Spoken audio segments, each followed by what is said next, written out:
Hi hello నమస్తే welcome to my channel. ఈరోజు చిన్ని సీరియల్ చూస్తుంటే నిజంగా చిరాకైతే పుట్టిందనే చెప్పాలండి.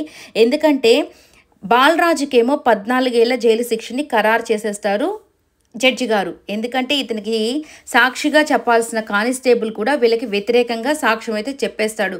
అసలు డైరెక్టర్ గారు ఎలా రాస్తున్నారో ఈ కథని నాకైతే అర్థమే కావట్లేదండి. ఎందుకంటే దేవా మనుషులు వచ్చి కానిస్టేబుల్ వాళ్ళ కూతుని చంపేశానని బెదిరించేసరికి ఆయన కూడా బాలరాజుకి వ్యతిరేకంగా సాక్ష్యం చెప్తే ఇక సాక్ష్యాధారాలు లేకపోతే జడ్జి మాత్రం ఏం చేస్తాడు. సో బాలరాజునైతే జైలు శిక్ష ఖరారు చేసేస్తారు 14 సంవత్సరాలు.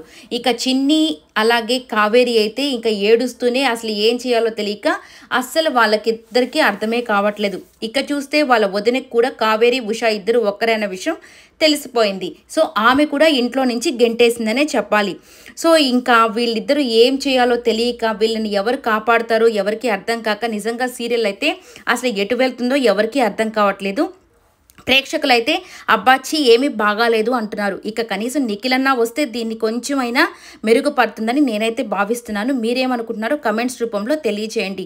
అలాగే నిఖిలన్నా వచ్చి ఇక బాలరాజుని కాపాడాలని నేనైతే అనుకుంటున్నాను. ఏం జరుగుతుందో ఏమో తెలీదు. ఈ వీడియో అంతా మీకు నచ్చినట్లయితే లైక్ చేయండి, షేర్ చేయండి, కమెంట్ చేయండి, సబ్స్క్రైబ్ చేసుకోవడం మర్చిపోకండి. Thank you so much for watching.